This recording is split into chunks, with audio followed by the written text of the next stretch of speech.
Olá a todos, hoje estamos aqui gravando mais um podcast do projeto PodFleck, da Escola Jorge Fleck. Este é o 6º episódio. Hoje nós estamos aqui recebendo a representação do Conselho Tutelar de Parobé de Taquara, também a aluna Paula, do 9º ano aqui da nossa escola, onde nós iremos dialogar sobre o tema Campanha do Faça Bonito. Pode soltar a vinheta.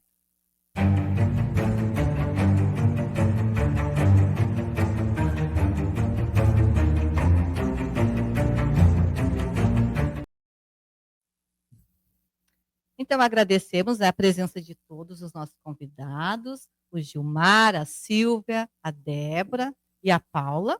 E nós vamos iniciar, então, pedindo assim para os conselheiros falar um pouquinho da trajetória de vocês dentro do Conselho Tutelar, quanto tempo atuam como conselheiro. Débora, quer começar? Bom dia a todos. Eu parabenizo, então, a escola por essa ação, que vai ficar perpetuado e vai atingir mais pessoas depois. Eu já estou no Conselho Tutelar há 4 mandatos e os conselhos tutelares são norteadores de demandas, né? Eles atendem tudo o que não funciona adequadamente.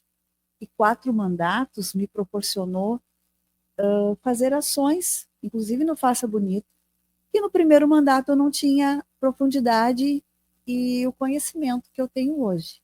Então, hoje eu me considero mais útil em função da caminhada, atendendo essa demanda de violências, né? Inclusive apontando para a rede de proteção e sugerindo ações de capacitação. Nós fomos à Câmara de Vereadores e sugerimos um projeto de lei, então nós já contemplamos neste ano ações que são feitas em função dessa lei que foi aprovada. E antes nós não tínhamos, né? Foi aprovada em 2022, ação do Conselho Tutelar com os apontamentos, por causa das demandas que surgem ali. Muito bacana. Quer falar para nós aí? Pode ser, meu nome é Gilmar, conselheiro de Taquara. Também já atuo, acho que ao mesmo tempo que a Débora, acho que são 15 anos já, né, Silvia, que a gente está. A Silvia está um pouquinho a mais que eu. E durante esse período todo, uma vasta experiência, né, a gente tem. E essa questão da violência, né, contra a criança, então, nos dá uma bagagem muito grande para ser protagonista no sentido de expor para a sociedade como proteger a criança, como auxiliar a criança e, principalmente, auxiliar as escolas, né, nesse propósito. E fazer, de fato, né, efetivamente o trabalho de levar essas crianças para um lugar seguro, que não é possível e a grande maioria a gente não consegue, porque as denúncias não chegam, mas o trabalho sempre é realizado diariamente. Então a gente tem um know-how muito grande e eu gosto muito do que faço, eu na verdade amo o que faço. Então, eu sou a Silvia, né, conselheira de cidade de Taquara, e a gente, então, já está no conselho há bastante tempo, e o nosso trabalho, assim, durante todos esses anos aí, é trabalhar muito, assim, com palestras nas escolas, justamente, né, de uma forma, assim, de abordar para as crianças, né, que eles têm seus direitos, seus deveres, né, e os direitos, então, é essa questão da violência, né, que muita criança sofre um tipo de violência, mas não sabem para quem falar. E a gente observa, assim, que as escolas têm sido as nossas grandes parceiras, né, nesse sentido de evidenciar uma situação de risco, uma situação que aquela criança está passando, aquele adolescente, e tem nos informado. Então, assim, é uma grande parceria, e a gente tem, graças a Deus, né, tirado muitas crianças dessa situação de violência, né. Então, parabéns à escola pela iniciativa, tá? A gente já agradece, então, né? A gente sabe que é um assunto assim bem polêmico, mas que é importante a gente estar conversando, dialogando sempre, né? Então a gente vai trazer algumas dúvidas aí dos alunos e para a gente levar informações para todas as pessoas. Bom, então eu queria saber assim como vocês fazem para ajudar, assim, dar suporte para essas crianças que sofrem abuso. Bom, eu respondo, a Débora também complementa, né? Acho que assim. É isso aí, é um bate-papo mesmo. É um bate-papo, né? Então, assim, o que acontece? Sempre que a gente aplica uma medida de proteção, essa criança, ela sai do local onde ela é agredida e vai para um lugar seguro, seja uma família extensiva, seja uma família acolhedora, seja uma instituição de acolhimento, né? Esse local é um local que nos dá tranquilidade, nos dá um porto seguro. Então, a criança, no primeiro momento, ela sofre, existe o trauma, sim, de ser tirada daquele convívio, isso é inegável, né?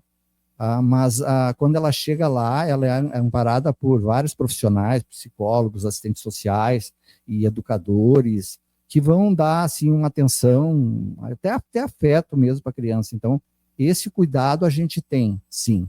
E nós temos a lei também, que é a lei da escuta protegida, né? Que ninguém mais vai fazer perguntas. Se é uma criança que foi agredida, uma agressão sexual, por exemplo, ela não vai ser ouvida novamente, ela vai ser só ouvida quando tiver uma perícia psíquica, que uma psicóloga vai ouvir ela, então não se toca mais naquele assunto. Então isso também é uma forma de proteção, né, Débora? Isso. O primeiro espaço de socialização da criança, depois da família, é a escola. Então, além de tudo isso que o Gilmar já mencionou, se faz ações de capacitação para que as pessoas saibam, porque aonde tem pessoas, tem problemas, não só nas escolas, né? E 84% dos casos de abuso sexual se dão no ambiente intrafamiliar ou de pessoas que têm um vínculo afetivo e que estão acima de qualquer suspeita. E muitas vezes a criança é calada. Ela já pediu ajuda no seio familiar, e porque é o tio, é o avô, é o padrinho, é o melhor amigo da família, a família não assume uma posição de protetiva. Ela se cala e faz com que a criança se cale. E isso causa danos emocionais, psicológicos, e é uma violação de direito, e é um crime. Então, é uma soma de violações. Por isso, a gente precisa fazer várias ações, inclusive falar sobre a temática. Eu posso dizer que, enquanto conselheira, nunca ocorreu de eu dar uma palestra num espaço que eu não sou chamada depois para que alguém faça a delação, traga o informe que sofreu abuso sexual. Adolescentes, crianças e adultos. Então, por isso, a gente precisa falar. É um tema difícil, é polêmico, existem tabus em alguns espaços, mas nós precisamos falar sobre a temática. Muitas crianças, ao se depararem, ao ouvir, a escutar uma apresentação na escola, vêm trazer o informe. E é importante que a equipe pedagógica, a direção, saiba como lidar nos detalhes para que não aconteça uma nova violação, uma revitimização. Por isso, a condução adequada, o encaminhamento para a rede de proteção, ter equipe na rede de proteção do município, que é apontamento também que o Conselho Tutelar faz, é importante. Nós somos uma corrente que nós não conseguimos realizar nada sozinhos. E cada criança e adolescente é um protagonista para que essa corrente seja fortalecida. Que bacana, é isso mesmo, né? Então, a gente já tinha destacado aqui que nós estamos no Maio Laranja, né? Que é o mês que a gente potencializa, então, essa campanha, né, de conscientização quanto ao abuso e exploração sexual de crianças e adolescentes. Então, a gente reforça, né, e neste momento se faz bastante trabalho. Aqui na escola a gente está com os círculos restaurativos. Eu estou passando, então, por todas as turmas, assim, ó, desde o pré ao 9º ano. Só faltam mais 3 turmas para mim dialogar com eles, né? Então, são assuntos, assim, que a gente vai escutando, né? A gente dá esse poder para a criança poder falar e eles terem a certeza que também eles vão ser escutados. E realmente, nesses momentos, assim, é sempre em maio, é o mês que a gente tem mais escutas, assim. É onde que a gente consegue escutar e a criança consegue entender, a criança e o adolescente, né, que realmente eles estão sendo vítima, né. Então, é onde que eles conseguem ter coragem de vir falar, procurar ajuda, né. Eu acho interessante nessa questão da violência, e no dia 18 de maio, principalmente, né, que tem uma história interessante. O ECA surge em 90, né, em 1990, depois da Constituição, mas essa lei de combate ao abuso e à exploração, né, sexual da criança e adolescente, ela é de 73. Então, a lei anterior ao ECA. Então, se vê que lá já tinha essa preocupação, né, devido a uma menina que morreu no Espírito Santo. Eu não recordo bem a história, mas foi a partir daí que foi criada essa lei. Então, ela perpassa a história do ECA, né? E essa história do ECA é muito bonita. Se um dia nós quisermos fazer um outro podcast para falar sobre esse tema, ele é muito interessante. Inclusive, eu me proponho a vir, que eu tenho trabalho de conclusão que meu, bacana, professor. Falando da história da criança e do adolescente no Brasil, desde o Brasil colônia até os dias atuais, né? Então, tem bastante assunto para falar como era visto a criança lá no Brasil colônia, no Brasil império, depois, quando surge o ECA, antes do ECA, né, a própria proposição, né, da construção do ECA, como aconteceu. Então, acho assim, esse tema, ele já vem de longa data, né, sendo divulgado, e ainda temos muita violência contra a criança e adolescente por causa de uma questão cultural. Porque dentro da história, as coisas não acontecem imediatamente. 100 anos dentro da história, nada. Então, assim, se nós analisarmos, a Roda dos Dispostos foi extinta em 1950, 70 anos atrás, e ela começou mesmo lá na Idade Média, no início da Idade Média, e passou durante todo esse tempo, né? Essa Roda dos Dispostos, vocês sabem bem como é que funciona, né? Então, assim, para ver como essa violência, nós estamos engatinhando, começando, é muito embrionário ainda esse trabalho que a gente está fazendo, no sentido de terminar, né, de conseguir parar com a violência contra a criança e adolescente, né, infelizmente. Isso só fortalece o quanto há a ser feito, né? Foi a menina Araceles, que foi assassinada no Espírito Santo. Ela não chegou da escola, e foram pessoas de um alto nível social. Eles sequestraram, deixaram ela presa num cativeiro, num prédio de comércio. Eles doparam a menina, violentaram e depois jogaram o corpo. E eles foram inocentados. Carbonizaram o corpo. Antes dela ser localizada, ainda jogaram fogo, né? Foi um crime hediondo.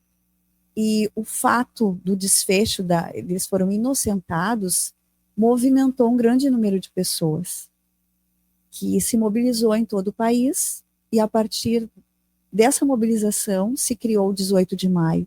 Não é uma comemoração, pelo contrário, é uma data de combate e enfrentamento para que novas Araceles não fossem vítimas. Exatamente. E isso foi em 73. Eu digo pela minha cidade que as pessoas públicas, elas perpassam nos espaços. Então, nós precisamos efetivar enquanto nós estamos. Foi em 2022 que foi aprovada a lei municipal, que em todos os anos, todos os meios públicos precisam fazer movimentos dentro da saúde, da educação, de combate e enfrentamento. Então, isso foi em 73. E quantos municípios ainda nem têm a lei aprovada e não tem essa mobilização toda que na nossa cidade já tem? Até deixo aqui a sugestão, porque nós precisamos avançar. Nós temos vítimas todos os dias.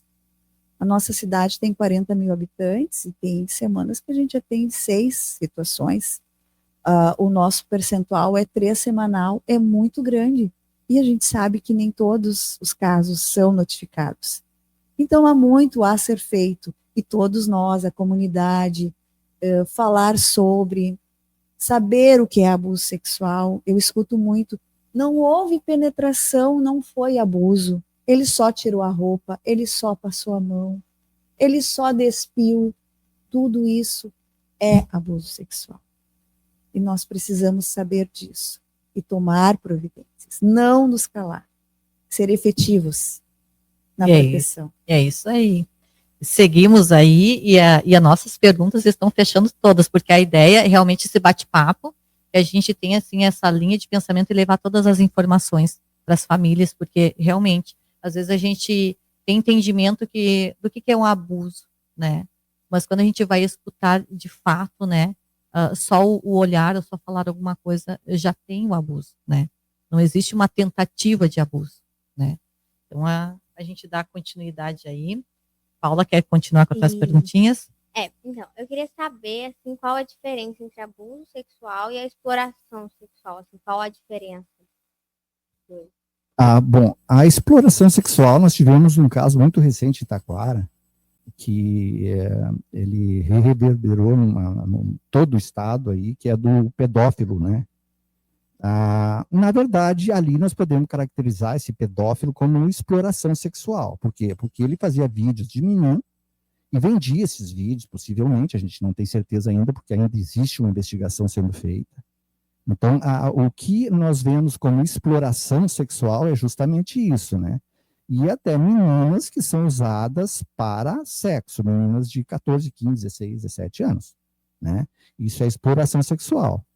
E o abuso sexual é o ato propriamente dito, como a Débora relatou aqui com muita propriedade, né, de que não é apenas quando há penetração, e sim quando, por exemplo, alguém tocar no seio de uma menina, já é estupro de vulnerável, é crime hediondo. Infelizmente, né, Débora, não é tratado pela justiça como crime hediondo, porque demora muito para o agressor ser preso, então a gente tem essa falha no sistema, mas que eu acredito que o judiciário está corrigindo, né, mas que é estupro de vulnerável daí. Então, esse sim é o abuso mesmo, né? Se a Débora quiser complementar, ou a Silvia. Das explorações sexuais, hoje está mais difícil ainda o combate por conta do acesso livre às redes sociais das crianças e adolescentes. Então, tem jogos que são muito pueris e que ali pedófilos se infiltram e criam um perfil fake, se dizendo passar por uma criança da mesma idade, e começa a fazer amizade, e começa a pedir fotos, e pede o rosto, e pede um biquinho fazendo beijo, e depois pede só de cuequinho, de calcinha. E essas imagens também, elas são vendidas no mercado negro, elas valem valores. E conforme a criança vai colocando fotos e se expondo mais, ela passa a ser coagida, ameaçada, ameaças tais como: eu sei onde a tua família mora, nós vamos matar todo mundo e colocar fogo na casa, tu tem que fazer isso porque senão eu vou te expor as fotos que tu já me mandou nas redes sociais da tua escola, eu vou acessar e vou contar para os teus pais, eles vão brigar contigo, ninguém vai acreditar em ti porque tu me mandou tudo isso. E situações muito severas, inclusive de meninas e meninos que precisam tomar o líquido do vaso sanitário e ser filmados. O abuso sexual ocorre, inclusive, dentro do quarto, quando os pais estão dormindo e os pais não têm ciência do que está ocorrendo. Então, a minha orientação é, claro que os pais sempre vão fazer hora extra, pagar a internet, comprar um note, e tudo da mais alta geração para auxiliar o seu filho a estudar e tirar boas notas. Se você não tem condições e tempo de supervisionar, não tenha na sua casa, porque é muito grave o que está acontecendo. Nós expomos as nossas crianças a um mundo aberto, com muitos vilões. E a gente vê muito, assim, o quanto as famílias não estão acompanhando o dia a dia, né, dos seus filhos, né? Essa é uma das grandes preocupações nossa do Conselho. O Conselho Tutelar, na verdade, isso já foi falado, nós falamos em uma audiência que o Silva estava, nós falamos do próprio juiz para a promotora, dessa descoberta, digamos assim, que a gente teve, porque a gente está na linha de frente, né, Débora? A gente está em loco, né? O juiz e a promotora estão nos gabinetes, eles recebem as informações que a gente manda. E muitas vezes até o próprio delegado, que ele tem várias outras situações para resolver. E nós não, nós estamos diretamente ligados com a criança e adolescente, somos as autoridades da criança e adolescente, então a gente vê esse fato que você relatou muito grave, porque nós não estamos vendo controle, como a Débora falou, nas famílias. As famílias não estão conseguindo ter controle sobre seus filhos, principalmente na idade de 11 anos para cima, pré-adolescência e adolescência. eles conseguem burlar as regras familiares,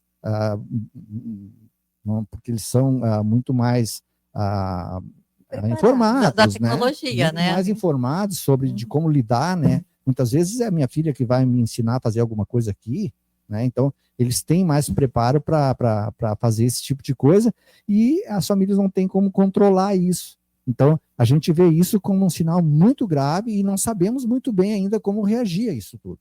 Porque aonde vai dar isso tudo, entende, professor? Então, é uma preocupação muito grande e que tem que ser tomado providências, com certeza, em relação a isso. Só que a gente ainda não sabe como. A gente vislumbrou o problema, só que ainda não tem uma solução, assim, sabe?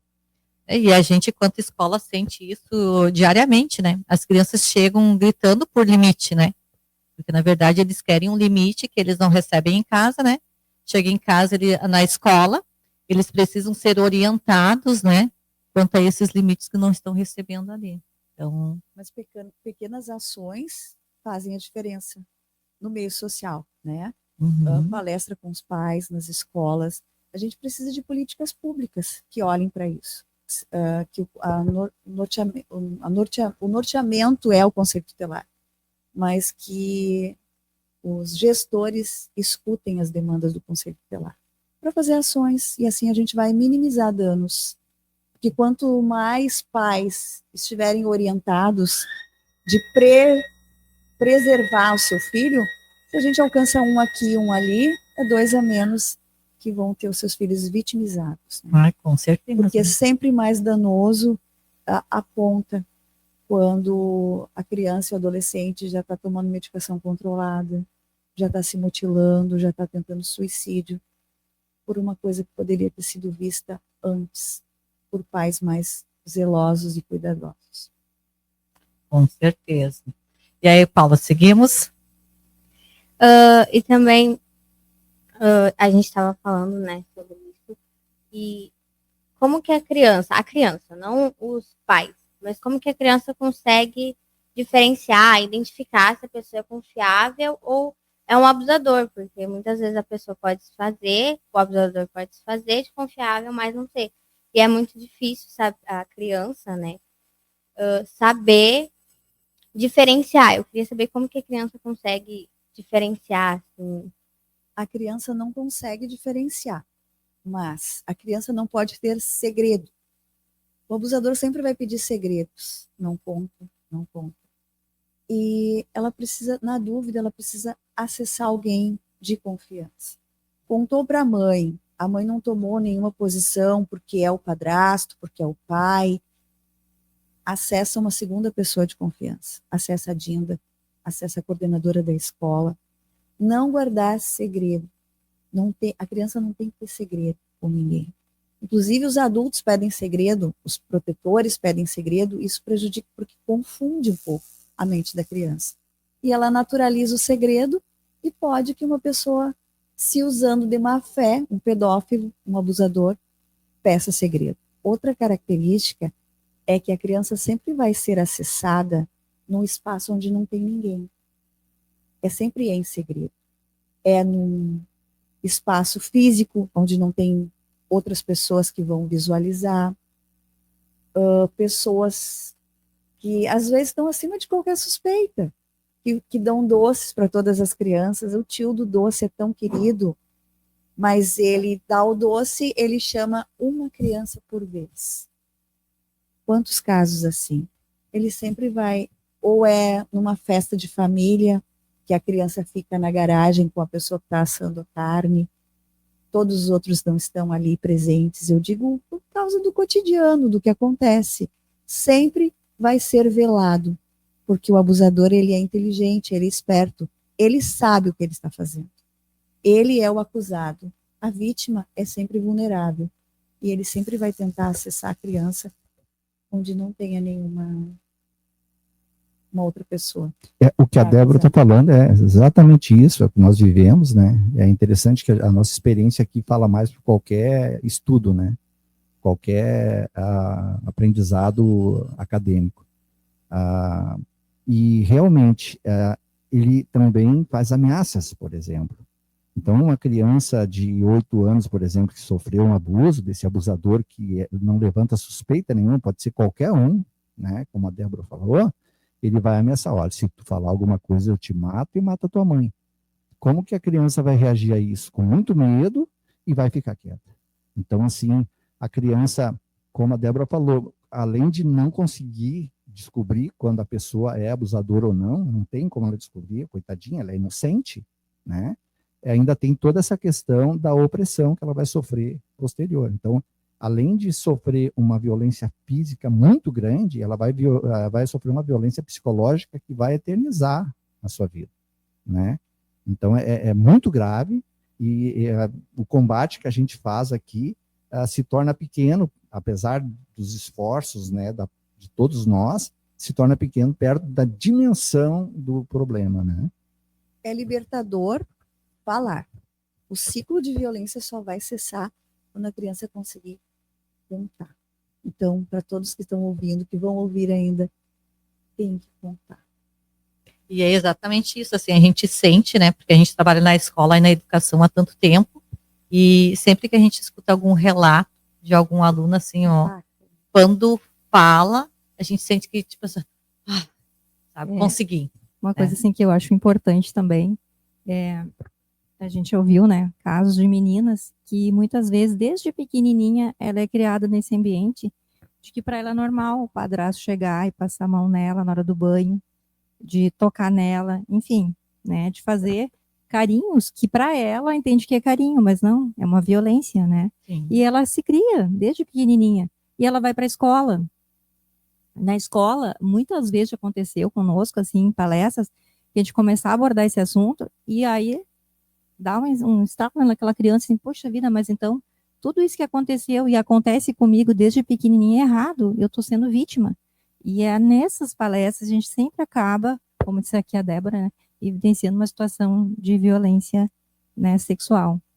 Então, é triste, né, saber que a criança passou desde pequenininha naquele convívio com o abusador, e aí na escola, achando que era uma forma carinhosa, na verdade não, né? E aí no momento que ela chega e diz para a mãe dela, mãe, desde pequenininha o fulano está fazendo isso comigo, e a mãe não acredita, por quê? Porque muitas vezes aquele sujeito é o que leva o alimento para dentro da casa, que leva, né, que o feijão leva o arroz, paga a conta, e a mãe diz, não, vou ficar quieta, porque senão eu não vou ter mais esse conforto, né? E diz para a menina, não fala nada. O que acontece? Aquilo sufoca a criança, e é onde ela chega na escola e procura, às vezes, a professora, uma coleguinha, e fala. Por isso né? que ela disse que não pode ter segredo entre exatamente, filho, exatamente, mãe, né? Então, assim, ó, o que a gente pede, assim, ó, mães, né, pais, né, avós, né, ouçam as suas crianças, né?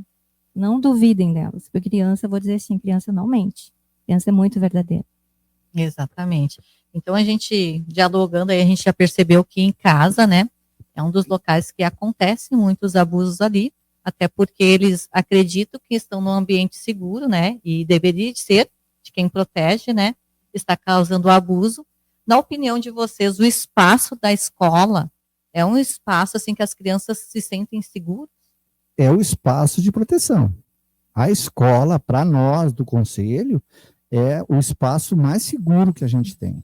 Apesar das dificuldades que a escola enfrenta, disciplinares, comportamentais e tal, mas é o lugar onde a gente faz questão, tanto que quando a gente coloca uma criança na escola, a gente está aplicando uma medida de proteção, deixando ela na escola, né? É considerada uma medida de proteção. Sim. E principalmente a escola que tem essa preocupação com as questões que acontecem na família, como eu estou vendo que a Jorge Fleck tem, isso é fundamental para o que a Débora falou no início, né? Dessa busca por uma solução do problema. Então, a escola seria o elo de ligação entre a justiça, né, e as agressões cometidas, porque há poucos dias aconteceu aqui com nós um caso, né? Então, vocês perceberam a forma que a gente lidou com o caso, e se não fosse a escola nos relatar e ter a coragem de denunciar, a criança continuaria sofrendo a violência, né? Hoje ela está bem segura, estar bem cuidada, e quem vai decidir a vidinha dela futura, que possivelmente vai ser uma vida mais tranquila, vai ser um juiz, né? Então, na escola, sim, é um lugar de proteção. Por proporcionar que a criança venha a falar naquele espaço. Mas eu vou retomar aqui a frase que eu falei anteriormente. Aonde tem pessoas, tem problemas. Motoristas de escolar, professores, professoras. Eu já atendi todo tipo de profissionais que foram acusados de abuso sexual. Então, o olhar dos pais precisa estar atento em todos os espaços e a proteção precisa ser efetiva em todos os espaços. E não se calar. Ai, porque ninguém vai acreditar. Ele está acima de qualquer suspeito. O pedófilo sempre vai fazer o possível para estar acima de qualquer suspeito. O caso de Taquara tinha 732 crianças cadastradas, se eu não me engano. Imagina. Organizadamente.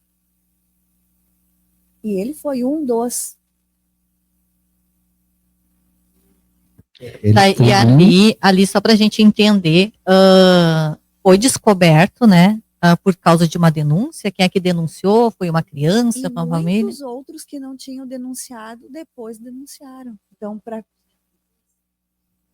217 crianças já, adolescentes. Mas ali foi confirmaram. descoberto a partir do denúncio de uma família, de uma criança que denunciou para a mãe, alguma Sim, coisa nesse sentido? Exatamente. No momento que pioneiro. na verdade, no momento que ele começou a pedir mais fotos e ela se negou, Uhum. e aí ele começou a fazer o que a Débora disse: mas se tu não mandar as fotos que eu tenho aqui, eu vou colocar nas redes sociais, todo mundo vai ver. E aí essa criança ficou tão angustiada que ela contou para a mãe e para o pai. Então, através da denúncia dela, que se chegou ao pedófilo. Mas quantas outras não denunciaram? Porque se calam, né? Mas Se o número está aumentando, quantas vítimas ainda tem que não tiveram coragem ainda de fazer a denúncia? Denúncia, isso que eu te falei, segundo o delegado, né, deu em torno de parece 217 já, né, nomes, né, CPF, endereço, tudo certinho, foram lá e denunciaram também. Somos mais uma, né, a pessoa chega lá e diz, sou mais uma vítima do pedófilo. Então passa de 200 crianças já. E, né, falando do abuso virtual, eu queria saber se tem mais casos, né, de violência pela internet do que a violência, o abuso sexual, sim, fisicamente ali. O abuso pela internet, a gente não tem ideia da dimensão, né? A gente não sabe. Agora o doutor Valeriano conseguiu detectar esse caso e ele puxou o fio da meada. Então, assim, para ver, como a Débora falou, tem 700 e tantas crianças vítimas. A Silvia já relatou aqui que 200 e tantas já foram, já denunciaram, né? Então, ele puxou o fio da meada e ainda continua sob investigação, né? Não sei quantos anos de cadeia ele vai pegar, né? Então, esse virtual, esse mundo, a gente ainda não tem ideia da dimensão dele, pode ser maior. No entanto, os casos que a gente atende, eles são mais evidentes e mais presentes. Então, assim, dificilmente passar uma semana que a gente não tem um caso de abuso sexual. Não sei como é em Parobé, mas possivelmente é mais ou menos isso aí também, né? Os relatos são maiores, o número é maior, de casos de abuso presencial, físico. Até porque os pais estão alheios. No momento que nós tiver um batalhão de homens e mulheres supervisionando, certamente os abusos virtuais vão aumentar. Às vezes a própria Polícia Civil está monitorando e ela descobre e acessa a família e avisa: tua filha vai sofrer um abuso agora. Não, minha filha está dormindo, isso é um trote. E insiste com a inspetora que está acessando a família. Levanta e vai ali, tu vai impedir a tua filha de ser abusada agora. Imagina. Porque os pais estão alheios. E é uma coisa muito nova. Mas não é novo a dor que é causada na vítima. E as sequelas são para uma vida. Então é melhor prevenir e combater. Exato. Depois. E pensando assim também um pouquinho, a gente já viu que acontece muitos abusos em casa, em todos os espaços, né? Mas nós ficamos se perguntando assim, ó, durante o período ali da pandemia, do Covid-19, né? E as famílias ficaram em casa isoladas ali. Esse percentual de abuso, na opinião de vocês, aumentou? Nós não temos números exatos, né? Mas como a Débora falou, o abuso sexual ele dá de forma intrafamiliar. Então, a grande maioria, né? Então, possivelmente tem aumentado, né? Porque daí as famílias estavam em casa, né? Tinha o lockdown, aquela coisa toda. Agora sim, o bom é trabalhar com números exatos, e a gente não tem esses números, né? A gente suspeita que pode acontecer, ter acontecido mais, né? Mas muitas vezes, se intrafamiliar é um tio, e esse tio não estaria na casa, né? E pode ser pelo pai, pode ser pelo vizinho, ou padrinho, ou pelo avô, né? Que é intrafamiliar. Mas no caso, assim, se tivesse os números, daí a gente poderia ser um pouco mais, né? Correto, mas sem números a gente só suspeita mesmo, né? Isso a gente não vai poder responder com exatidão.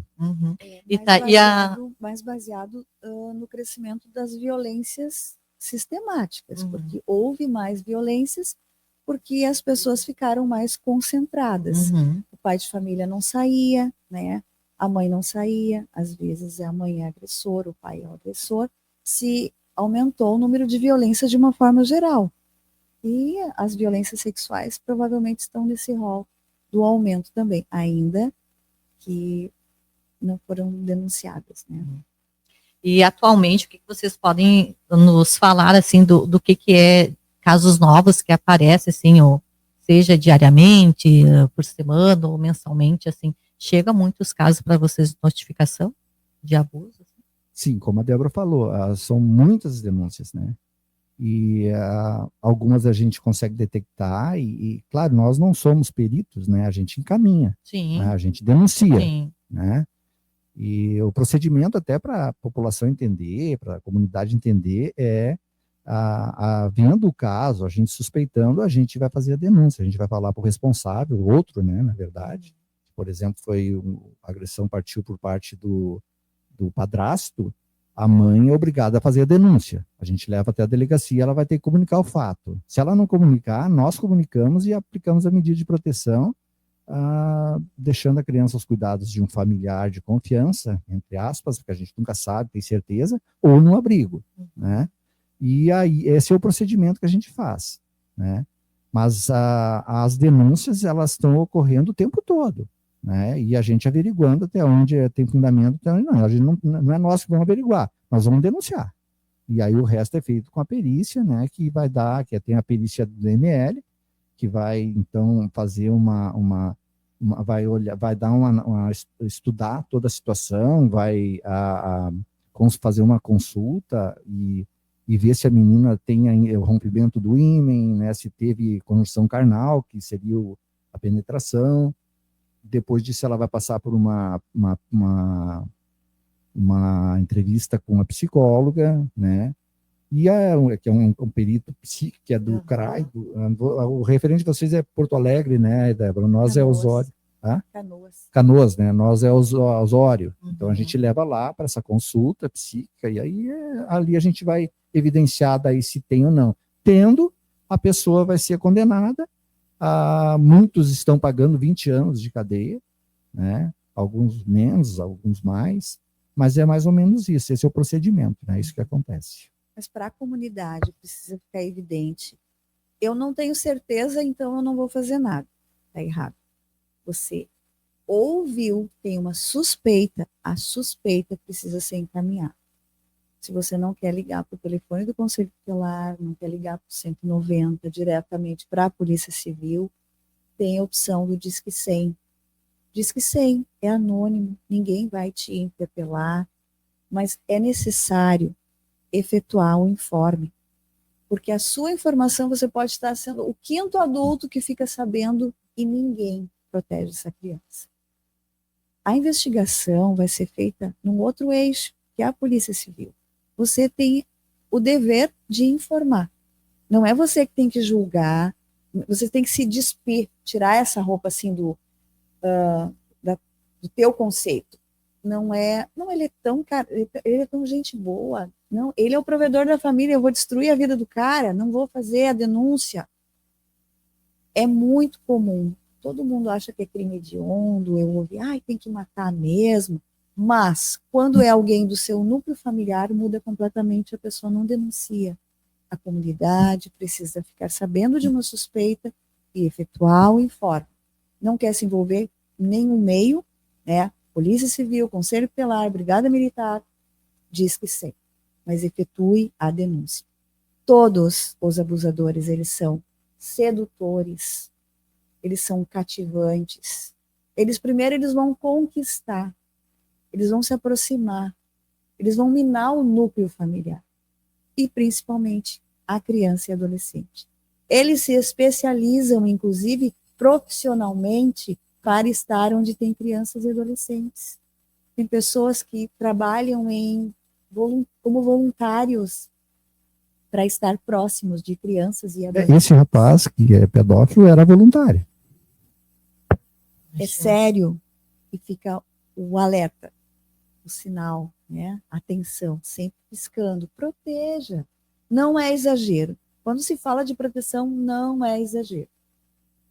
Isso aí, a gente tem que proteger e denunciar, né? Fica a dica aí. Tem uma dúvida aqui que nos círculos restaurativos um aluno me trouxe. Eu não soube responder para ele. E quando o adolescente é o abusador de uma criança, o que acontece com esse adolescente? O adolescente, ele acima de 12 anos, ele é adolescente, então ele está sujeito a cumprir medida socioeducativa e ser penalizado pelo ato infracional, que, na verdade, traduzindo, é um crime. Ato infracional, crime, medida socioeducativa, pena, né? Então, se ele se ele tiver a relação com uma criança, né, ele vai pagar como ato infracional. Dentro da justiça existe uma tolerância que a gente não sabe, isso parte de comarca para comarca, né, de juiz para juiz, de Ministério Público para Ministério Público. Nós do Conselho não, nós agimos de forma igualitária, nós todos vamos fazer a denúncia, nós não temos como, né, nos esquivar disso.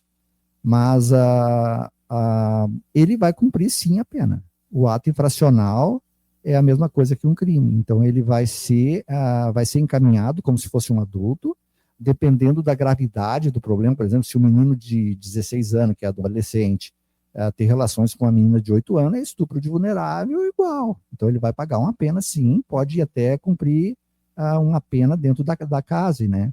Que é a cadeia de adolescente, que é cama de cimento e banho de sol. Então pode sim ser penalizado, né?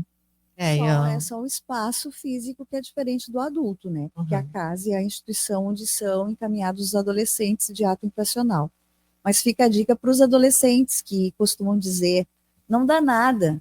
Exatamente. A partir de 12 anos é o limite entre criança e adolescente. E eles vão ser apontados, tem boletim de ocorrência, encaminha para o Ministério Público, apresenta para o Judiciário, dá sim.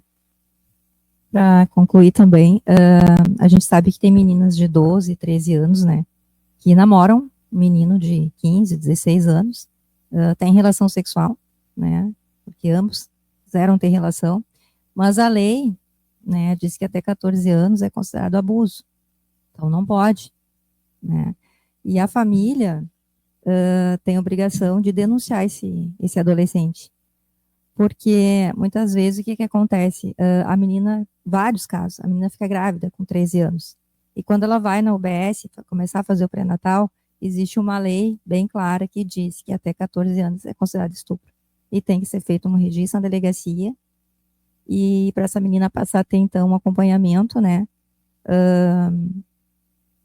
em Porto Alegre, que é lá no Hospital Presidente Vargas, né, porque se considera até uma gravidez de risco, né. Sim. Então, mesmo a menina dizendo assim, não, mas ele é meu namorado, eu tenho 13 anos, eu gosto dele, a gente teve relação porque eu quis, mas dentro da lei é crime, não pode. E houve, então, uma gravidez, né, que agravou mais ainda a situação, né. Então, às vezes as pessoas acham, não, mas não dá nada, minha mãe permitiu, mas é aí que começa, né, a violência. Aí começa os abusos, né? Exatamente. E até que ponto realmente esse namoro é um namoro, né? Então, é bem complicado, assim. Então, a gente sempre tem essa fala, assim, né? A gente vive em média, né? 80 anos, eu penso assim, até mais, né? E a gente diz para as meninas, aproveitem a fase da vida de Estão vocês, né? antecipando, né? Isso, vão brincar, vão aproveitar, vão praticar esportes, né? Aí já tão cedo já começa a ter um relacionamento e muitas vezes até um relacionamento abusivo, né? É E exatamente. para ela é um até namoro, mas muitas vezes ela está sendo vítima de uma violência. eu conversando com as turmas, né, que tem os adolescentes, eu disse isso, ó, tá namorando, né? Não tá certo já por causa da faixa etária. Mas se estiver namorando, tanto faz o menino ou a menina começar assim, ó, a escolher a roupa, ou para quem tu pode dar oi, para quem com quem tu pode conversar, gente, já não dá para permitir, né? Sim, aí Já voltamos uma ao ali, né? Construção, É, uma construção, não vai esperar ali Sim. para daí, tu não segura mais. exatamente. 14 anos é a data limite para o estupro de vulnerável. E aí, de novo, para a comunidade, o julgamento e as interpretações. Ah, eu não vou me meter nisso porque a mãe e o pai deixaram. Tem que denunciar. A Débora um bate numa estupro de tecla. vulnerável. A Débora bate numa tecla muito legal aqui, que é denunciar, orientar as famílias e etc. Sim, e isso vem lá no começo da nossa conversa aqui, que a gente falou que a gente não sabe ainda a dimensão das redes sociais hoje. Né? Então, assim, a amplitude disso, talvez a gente vai saber realmente daqui a 30 anos os erros que a gente está cometendo hoje em relação à questão desse mundo virtual. Sabe, Paula? Porque a internet está muito grande, né? Exato. Ela está tomando conta do mundo, então é uma coisa bem difícil de Sim, controlar. é tudo internet. Né? Então, assim, tem pessoas, eu me considero um que já baniu todas as redes sociais. Eu já tirei todas as redes sociais eu não utilizo mais Instagram, Facebook, TikTok, não tem mais. Eu tenho o YouTube, que eu gosto de escutar música, e o WhatsApp. Né? E outros streaming eu não entro. Né? Por quê? Porque eu vi que eu só estava me estressando. Eu via, por um lado, um mundo imaginário de celebridades que não é o meu mundo, né? Eu vivo numa outra realidade, e aquilo não que me fazia mal, mas causa uma sensação assim de impotência. Pô, que mundo que eu tô, e eles vivendo esse mundo de magia, sabe? Isso Tudo lá muito dentro, fácil, né? tudo muito fácil, tudo muito lindo, e nas pessoas, a pessoa que não tem um certo equilíbrio causa uma frustração muito grande, né? Principalmente o alvo, os adolescentes. Exato. Porque eles não têm maturidade emocional para lidar com esse mundo perfeito. Aí vou para minha casa, onde eu tenho que dividir a cama com as minhas duas irmãs menores. Quando tem cama, quando não dorme todo mundo no mesmo chão. Como não vai revoltar? A gente fica pensando, como não vai revoltar? Se uns têm tanto e outro tem tão pouco, ele tem tão pouco, né? Outra, isso é uma questão. Ninguém posta o bolo que não cresceu. É tudo perfeito e maravilhoso. Né? Todo mundo na vida real, na vida real a gente vê que é outra coisa, né? E toda a família tem problemas, a gente sabe disso, mas ali na rede social é tudo mar de rosa, né? E a gente sabe que não é bem assim. Outra coisa, outro detalhe que eu acho importante, Paulo, a questão da música. Sabe que Platão, eu gosto muito de ler filosofia, né?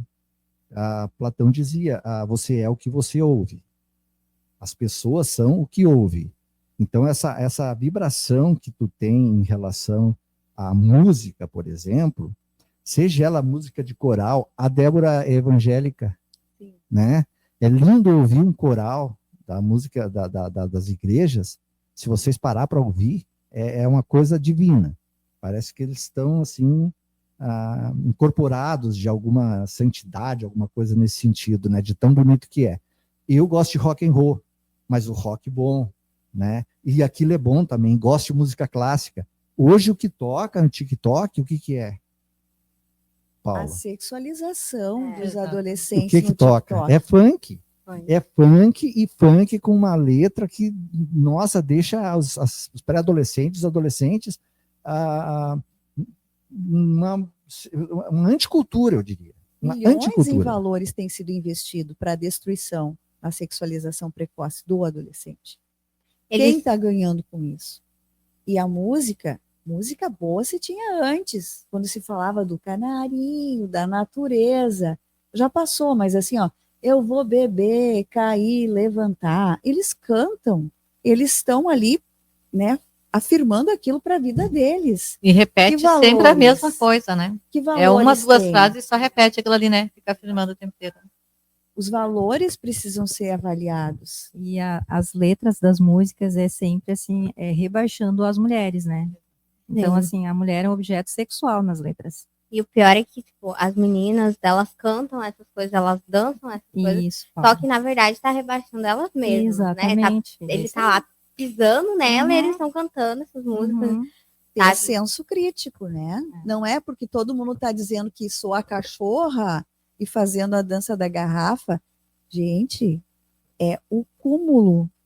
É não Inclusive, se valorizar, né? as cenas, né, elas são copiadas e vendidas. Então, se você tiver a oportunidade de pesquisar e acessar ali o mercado negro da internet, tem pais que vão ter as fotos da rede social do seu filho, da sua filha, ou de uma dancinha que foi feita na sala da sua casa, sendo comercializada por pedófilos. O mercado é muito violento, porque é feito pesquisas para ver o que vende. Então, se colocar hoje uma música, como a Débora falou, uma música que seja falando da natureza, por exemplo, que é uma coisa boa, Não vem. não vende. Não vem. vai No mundo vender, de hoje, né? não vem. O que vai vender hoje é o que o público quer. Então, existe pesquisa, e existe, na verdade, um nicho muito grande de pessoas pesquisando o que vai ser vendido. E o que vai ser vendido é justamente o que precedeu a toda essa situação. É o funk, é falar palavrão, é fazer apologia à droga, fazer apologia à violência, e aí entra dentro daquela questão que a gente falava no início, né? A que dimensão nós vamos chegar? Por isso que também os pais, os familiares, os responsáveis têm que estar monitorando, não é largar um celular assim na mão da criança. Certo, Paula, mas assim, eu eu te pergunto assim, os pais, eles trabalham, nós vivemos num mundo capitalista consumistas assim de primeiro mundo, né? Somos parecidos com os americanos, uma sucursal dos americanos, só não somos tão ricos, mas as ideias são iguais.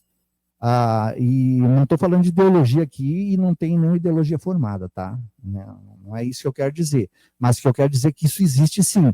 E o que acontece? Os pais têm que trabalhar para ganhar dinheiro, porque o mais importante hoje é o dinheiro, infelizmente. E aí eles trabalham a semana toda, dão o couro para ganhar dinheiro. E onde é que está o interesse pelo filho e esse controle que a Débora falou? Não existe, porque eles não têm tempo. O tempo deles é para ganhar dinheiro. Aí chega o final de semana, uns pais jovens, muitas vezes, pegam a criança e deixam na casa de alguém para poderem ir se divertir, porque são jovens. Vou tomar uma cervejinha para descontrair, porque afinal de contas trabalhei a semana toda. Então, isso é uma prática muito comum na nossa sociedade e que está transformando o nosso mundo. Para mim, que sou já bem de idade, está sendo muito difícil aceitar esse mundo. Eu tenho a cabeça muito aberta, assim, mas para mim está sendo difícil. Eu estou me sentindo muito ultrapassado, sabe? Não estou entendendo exatamente o que está acontecendo e sou muito crítico em relação a isso tudo. E vejo que pessoas de menos idade, inclusive tu, né, Paula, também tendo uma crítica em relação a essa música, a esse estado que a gente está vivendo. E a Débora aqui colocando muito bem que precisa existir um combate a tudo isso. E é uma construção, é o que eu digo, é uma construção. O que eu mais escuto, eu não sei aonde eu perdi meu filho. Sim. Porque é uma construção, é desde cedo, desde a escolha das roupas que tu escolhe. Tu escolhe e tu veste teu filho, a tua filha com um piriguete desde os 2 aninhos. Quando ela fizer 10, que os hormônios mudam, vai mudar o corpo, ela não vai querer usar outra coisa. Claro que eu não estou dizendo aqui que a roupa incentiva a pedofilia. Não, de forma alguma. A pessoa pode se vestir como quiser. O crime é crime. E o acusado continua sendo acusado. Isso é um tabu que as pessoas dizem. Até em alguns locais que seriam rede de proteção. Mas ela estava vestida assim. Não quer dizer. ela precisa ser respeitada, e o pedófilo continua sendo o pedófilo e ela continua sendo a vítima, mas é da construção de valores Exatamente. e do investimento. Isso que foi dito aqui fala muito do abandono afetivo e do abandono parental, que também é para uma outra temática, mas é o que nós vivemos hoje. As crianças não são abandonadas quando não são registradas. Nós temos muitos filhos abandonados, com os pais morando na mesma casa, que não é mais um lar. E na minha opinião, isso aí é o pior abandono, né? Porque está dentro do lar ali, mas desassistido por todos que Sim, estão ali. o né? afeto. Nós temos um programa muito legal em Taquara que a gente... eu auxiliei, né? Eu trabalhei na assistência social ano passado e a gente auxiliou num projeto que é o Programa de Orientação Familiar, que é justamente para trabalhar essas questões de violência dentro das famílias, as piores famílias, digamos assim, que nós temos em Taquara, que tem filhos em instituições de acolhimento, que bateram, que as crianças foram abusadas e que poderão voltar para o seio da família se o juiz permitir, mas as famílias passam por uma espécie de reciclagem, que é esse programa de orientação familiar. Agora vai ter a segunda edição em julho. Né? É um programa bem legal, um programa oficial do governo, que é difícil de ter. Esse é um programa municipal, né, Débora, também é uma iniciativa da nossa cidade, e que é justamente para isso, né, para restabelecer essa questão da afetividade nas famílias, para orientar eles. É difícil deles entender, eu vou dizer assim, mas a gente vai bater na tecla até que eles entendam. A gente não sei quantas edições nós vamos ter que fazer para que eles entendam de que o afeto é muito importante para a criança na fase de desenvolvimento, primeira infância, pelo menos, né? Que é a fase onde está se criando o caráter, se criando toda uma personalidade. Então, isso é muito importante. E é uma iniciativa boa da cidade de Taquara, né? Que é o nosso programa ali. Mas eu queria dar uma pincelada numa questão assim, já que eu sou professor de história e adoro história, na questão de como é recente isso, e o que a Débora fala faz todo sentido, mas assim, como a criança vem sendo tratada hoje, na verdade, é reflexo de uma história que aconteceu ali atrás, né? Até pouco antes dos anos 90, era o Código de Menores, né, Débora? E o Código de Menores, o Código de Menores era incrível, porque ele era punitivo. Então, só uma pincelada porque daí ali tem a situação, é a doutrina de situação irregular para a doutrina de garantia de direitos, né, que muda daí a partir de 90. Mas o que reflete muito esse Código de Menores é a classificação das crianças que eles tinham, né? Eles classificavam as crianças. Por exemplo, assim, criança abaixo de 7 anos era tida como uma criança que era exposta. Abaixo de 18 anos, uma criança ou adolescente abandonado. Uma criança que estava em situação de rua era uma criança vadia, pelo Código Menor, dentro dos artigos, né? Uma criança que andava no prostíbulo era um libertino, entende? Então, assim que eles classificavam as crianças, né? Então, sempre com viés punitivo, né? Tinha a FEBEM, tinha a FENABEM, aquela coisa toda, e aí, quando surge o Estatuto da Criança e Adolescente, começa toda uma nova trajetória na garantia dos direitos das crianças, né? E é muito pouco tempo, como eu falei antes, dentro da história, 35 anos é muito pouco tempo para a gente ter um resultado efetivo, sendo que há poucos anos atrás a criança era tratada como um adulto em miniatura. Não sei se vocês me entendem, né? Porque para o adulto, aquela criança, ele era um adulto, né? Ele não tinha não era sensível, não era não era considerado, na verdade. Não, ele era adulto em miniatura. Então era considerado como um adulto, mas tu não serve para nada, não presta para nada, não serve, não consegue lavar uma louça, não consegue fazer um trabalho. Então era considerado um adulto em miniatura, incapaz. Assim era visto a criança, há muito pouco tempo atrás. Então essa construção, né, a que a gente está tentando fazer hoje, a gente avançou bastante, apesar de olhar e pensar assim, nossa, a gente não chega a lugar nenhum. Mas dentro da história, a gente vê como a gente já evoluiu nesses 35 anos. E a gente tem que valorizar cada conquista, né? Cada Isso. conquista. E isso se dá diariamente, né? Os trabalhos de rede, né? Todo mundo se ajudando aí. O próprio Código de Menores, as políticas públicas, elas foram criadas não para proteger a criança, mas porque não embelezava a cidade. Então, era feio ter aqueles moleques de rua ali, e eles eram retirados para espaços fechados, pensando na comunidade, e não no direito violado daquela criança que foi abandonada, que não tinha comida, que era maltratada, que era agredida na rua, que era assassinada na rua. As próprias políticas públicas tinham esse olhar e esse viés. É a política higienista, é que se chama. Política higienista, que era deixar a cidade bonita e empurrar a pobreza para os cafundó. Essa, assim, Imagina. e a gente sabe, historicamente, que a pobreza é gerador de violência. E no desbravamento do próprio país, isso há mais tempo ainda.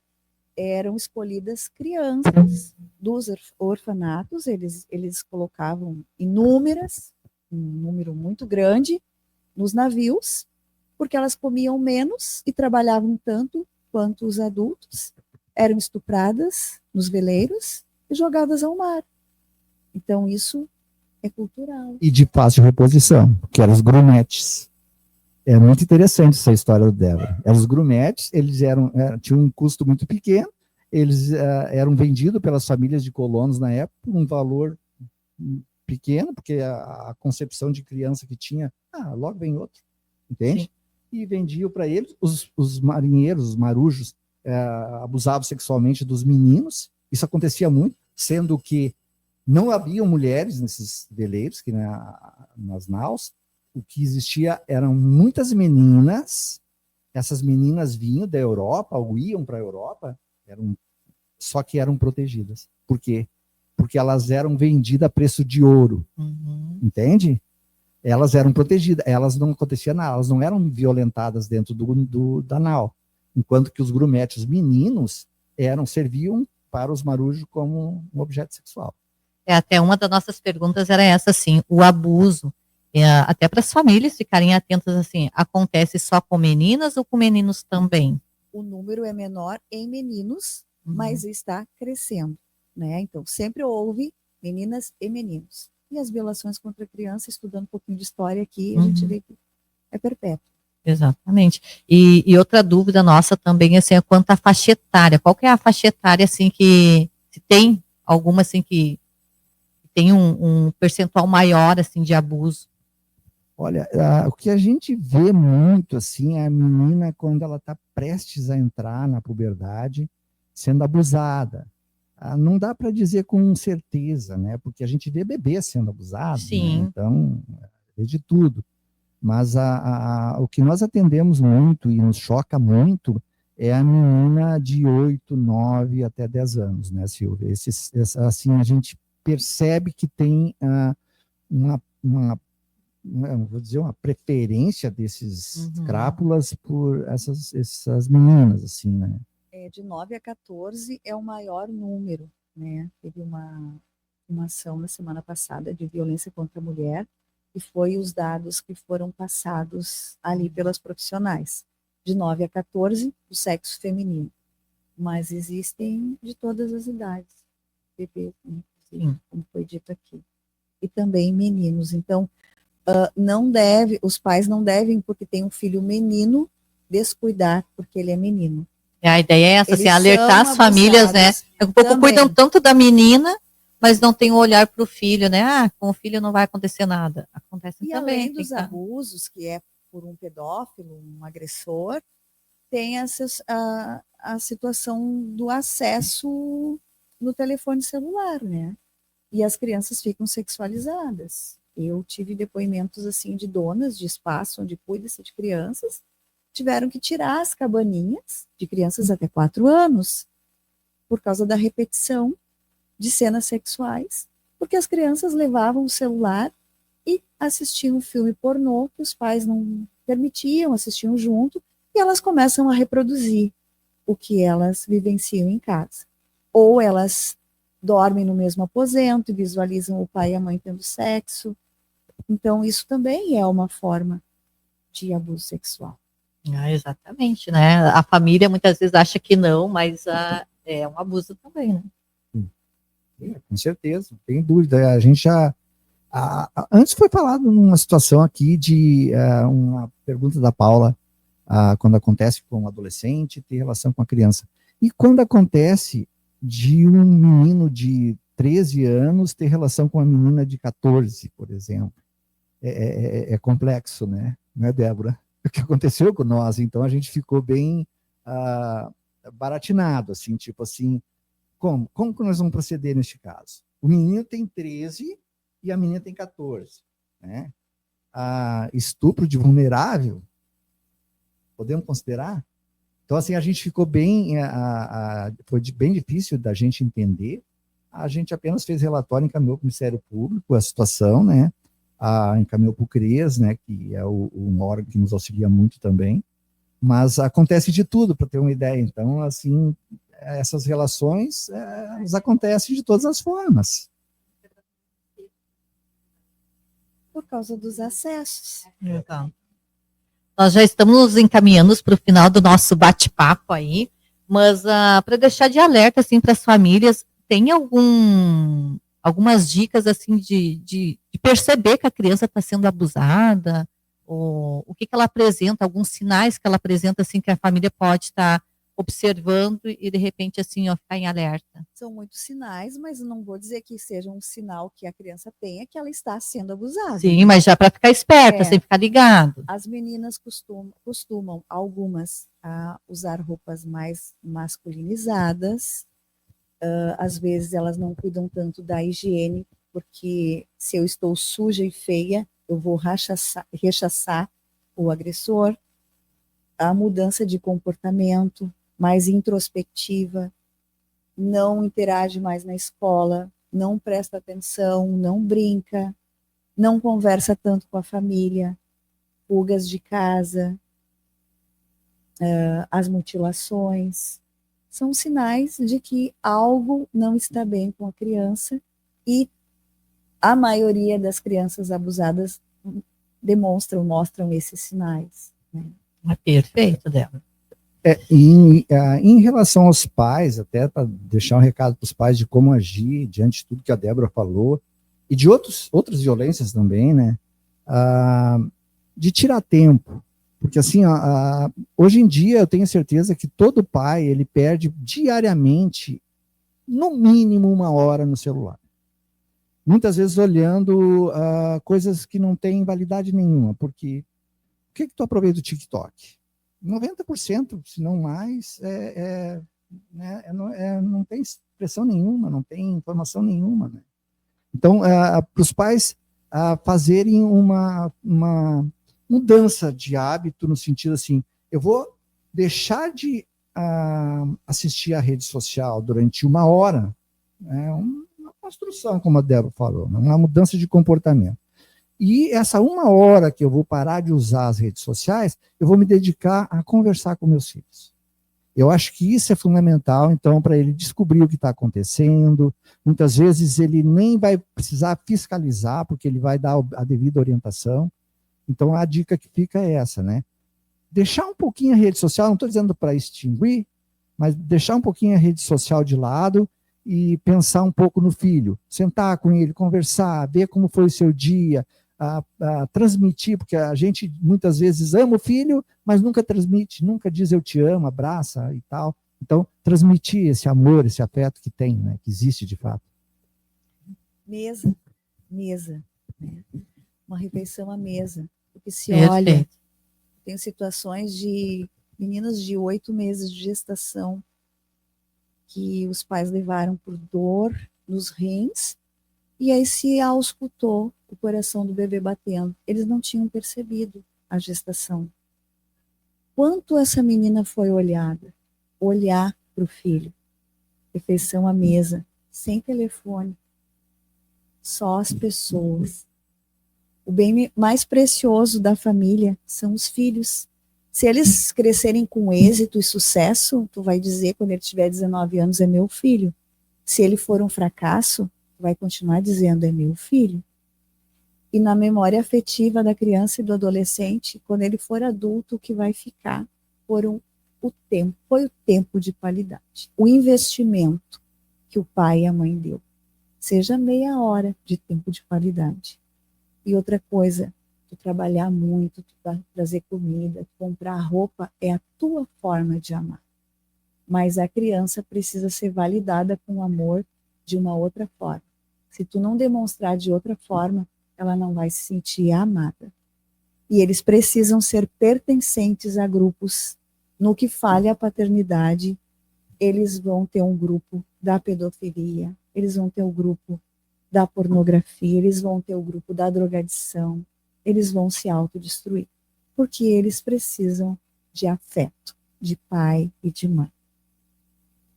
Perfeito, assim, ó. E também para concluir, eu acho que é importante para os pais, né, buscar sempre saber como está seu filho na escola, né? A gente ouve muito assim das famílias que muitas vezes a criança aqui está com febre e entra em contato com os telefones, né, dos pais e ninguém atende. Exatamente. Então, assim, o que a gente pede, né, pais, né, não deixem de ligar para a escola para saber como é que está o filho, venha até a escola para saber como é que está o filho, sabe? Não só dentro de casa, mas também saber como ele está na escola. Que no momento que, desde pequeno, teu filho costuma ver o pai na escola, ele vai pensar, pô, meu pai está aqui na escola, e vai sentir orgulho, minha mãe está aqui na escola. Então, eu acho que a escola, né, faz parte da nossa comunidade, aí como a igreja, né, e a criança precisa saber que ela vive em sociedade, né, a sociedade tem o pai e tem a mãe, que é o porto seguro dela, e a escola é fundamental na vida de uma criança, é como a família, né. Então, assim, os pais precisam ter esse olhar para a escola, que é também um parceiro, né, na questão da educação do filho, lógico, né, mas essa questão, assim, de afeto, de carinho, né, de caráter, é o pai e a mãe que tem que passar para o seu filho, né. Então, é isso que eu queria te dizer, assim, Paula, queria também te dar os parabéns, e acredito que teus pais devem ter, nossa, um orgulho enorme de ti, né, parabéns. E que tu siga assim, né, eu tô pensando, olhando assim para ti, eu tô te vendo assim como uma pessoa assim que vai estar muito ligada na área social, né, não sei o que tu pretende fazer, mas tu tá de parabéns, tá?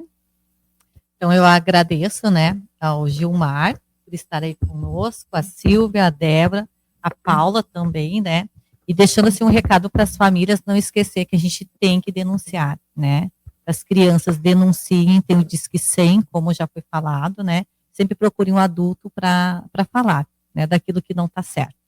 Agradeço então a presença de todos e ficamos por aqui até um próximo episódio aí.